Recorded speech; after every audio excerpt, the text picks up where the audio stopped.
Bonjour, allez, premier cours Covid-19 sur l'électronégativité. Petit rappel de ce qui a été vu en première.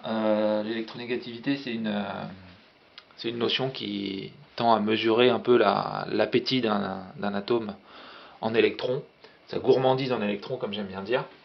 Alors pour illustrer tout ça, je prends dans un premier temps deux atomes, chacun avec un électron célibataire symbolisé par un point, suffisamment éloignés l'un de l'autre pour que les électrons soient sans interaction. Puis on va rapprocher ces deux atomes avec leurs électrons. Voilà, c'est ce qui nous forme une liaison covalente qu'on symbolise par un trait. Alors ces deux atomes étant les mêmes, leur électronégativité est la même. Donc il n'y en a aucun des deux qui va tirer plus fort sur la liaison que son voisin. Les électrons sont, voilà, on peut les symboliser par les deux points là, deux points de deux électrons. Les électrons sont situés au milieu de la liaison. C'est typiquement le cas d'une liaison dihydrogène. Voilà. Dans une liaison dihydrogène, on peut dire que les électrons sont équitablement situés au sein de la liaison, c'est-à-dire au milieu, quoi. Je prends le cas maintenant de deux atomes différents.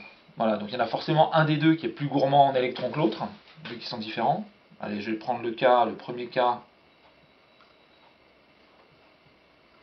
de l'atome A plus gourmand que B. Alors, la lettre qui là, c'est la lettre grecque, on appelle qui. C'est le symbole de l'électronégativité.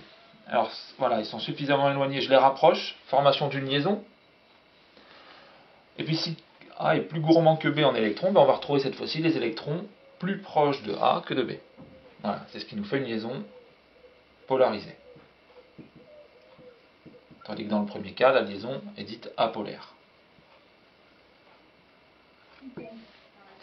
Bon, on peut faire l'inverse, hein, de deux atomes A et B, où cette fois-ci B est plus gourmand en électrons que A.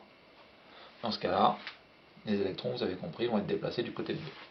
Ça, c'est typiquement l'exemple du chlorure d'hydrogène. Alors, dans le chlorure d'hydrogène, qui est le plus électronégatif?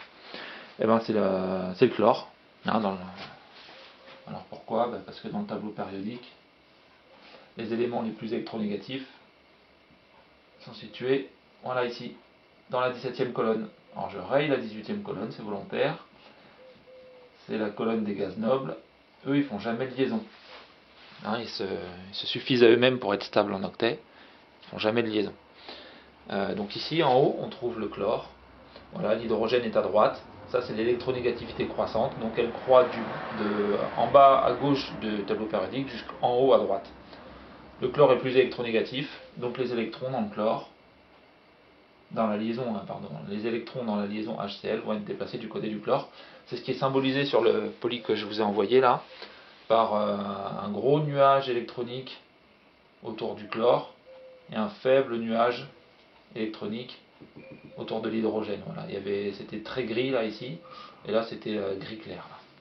Si vous regardez le poly que je vous ai envoyé la dernière fois.